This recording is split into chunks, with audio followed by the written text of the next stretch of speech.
다시 생각해보는 임진왜란 그 14번째 시간입니다. 살아남은 권위시는 그 대가에 맞는 공을 세워야만 했습니다. 권위시 육기나가는 전쟁에 이길 전략을 준비해서 도요토미 히데요시에게 보고를 했고, 도요토미 히데요시는 그 작전에 대해서 일단 만족해 했습니다. 임진왜란이 실패한 이유에는 여러 가지가 있겠지만 가장 큰 문제는 전쟁이 장기화되면서 군량 보급이 어려워졌다는 점입니다. 그러면 왜 군량 보급이 제대로 이루어지지 않았을까요? 전라도를 이순신이 해상에서 꽉 막고 있으니까 불가능했던 것입니다. 이순신만 없으면 됩니다. 권위시의 작전은 바로 이 이순신 제거 작전이었습니다. 권위시 육기나가는 우선 조선의 그 경상 우병사였던 김응서에게 접근을 해가지고 편지를 건넸습니다. 편지 내용은 이러했습니다.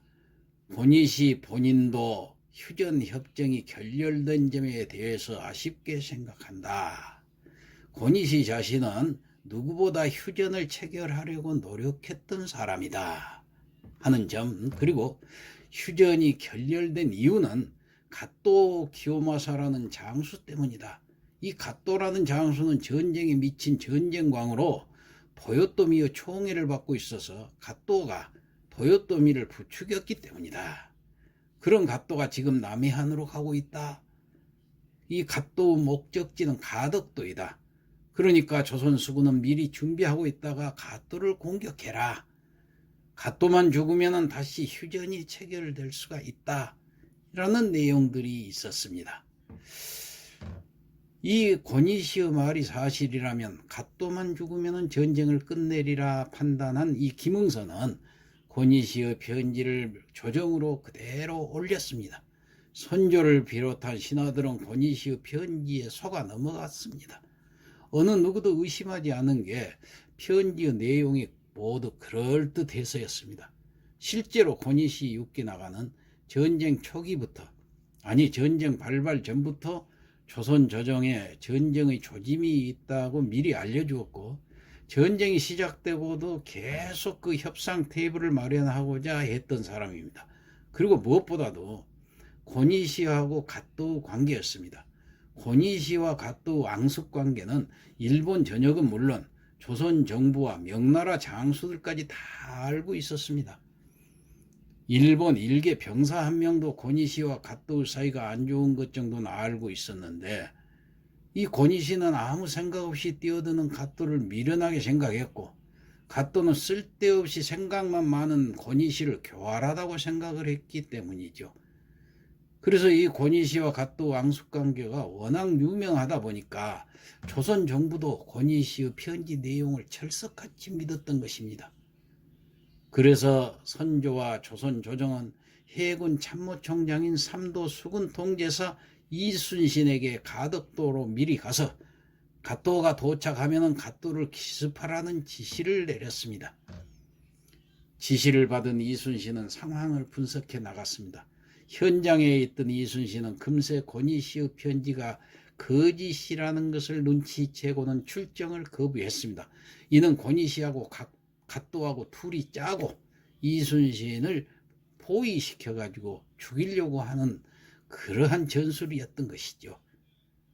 원수도 한 가지 똑같은 이익을 위해서는 친구가 될 수가 있는 것입니다. 갓도하고 권위시는 서로 이순신을 죽이는 작전에 있어서는 하나의 친구 역할을 했던 것이죠. 이걸 모르고 조정은 속아 넘어가고 있었던 것입니다. 그리고 때마침 갓도 기요마사가 가덕도로 도착해서 권위시와 사전에 계획을 해가지고 가덕도에서 전쟁을 할 듯한 쇼맨십을 보였던 것입니다. 이순신은 이마저도 거짓인 것을 알고 절대로 출정을 하지 않았던 것입니다. 왕의 출정 명령 거부, 이는 항명이자 반역에 준하는 죄목이었습니다. 이순신은 장계를 올려서 권위시의 그 편지 내용이 모두 거짓이고 조작된 내용이라고 보고를 했지만은 선조는 이순신 말을 귀담아 듣지를 않았습니다. 애시당초 선조는 국민의 영웅이 된 이순신을 멀리하고 있었습니다. 사건이 있기 훨씬 전부터 이순신과 사이가 안 좋은 원균을 지켜 세웠으며 이순신의 공을 깎아내렸던 선조였습니다. 거기에 이런 사건이 터지니까 선조는 강하게 이순신을 비판했습니다. 선조는 이미 국민들의 절대적 지지를 받는 의병장들을 억울하게 죽인 바가 있었습니다. 조정의 신하들도 이 선조의 의중을 잘 알고 있었습니다. 선조는 조정회의에서 이순신의 출정 명령 거부 사태에 대해서 강하게 비판을 했고, 선조의 의중을 파악한 신하들도 선조 의견에 모두 동조를 했습니다. 윤두수, 윤근수, 김응남, 이산해 등 조선의 그 내노라 하는 재상들은 이순신에 대한 처벌을 주장을 했습니다. 나중에 대동법을 제시하는 그 이원익만 이순신을 변호해 주었습니다. 심지어 유성룡까지도 이순신을 비난했습니다.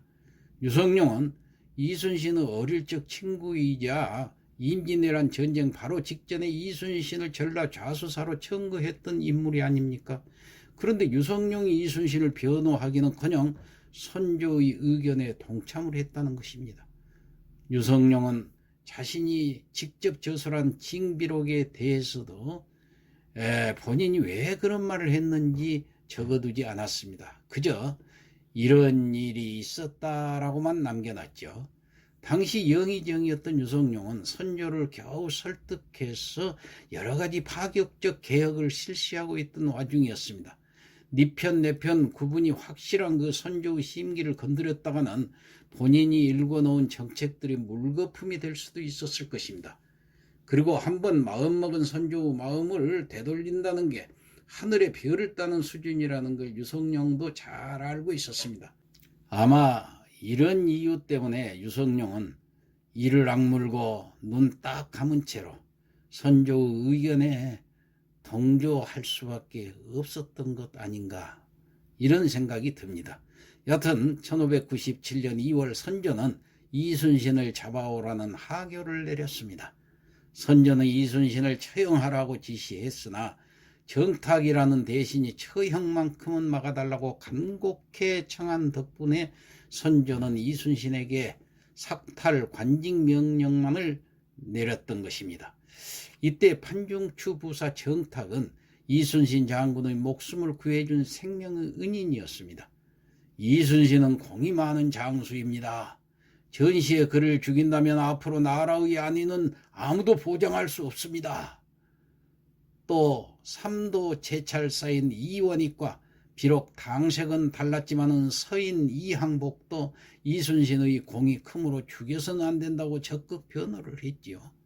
그래서 겨우 선조의 마음을 움직여서 장군은 구사일생 망가진 몸을 이끌고 백의종군에 나섰던 것입니다. 자, 다음 시간에 계속하겠습니다.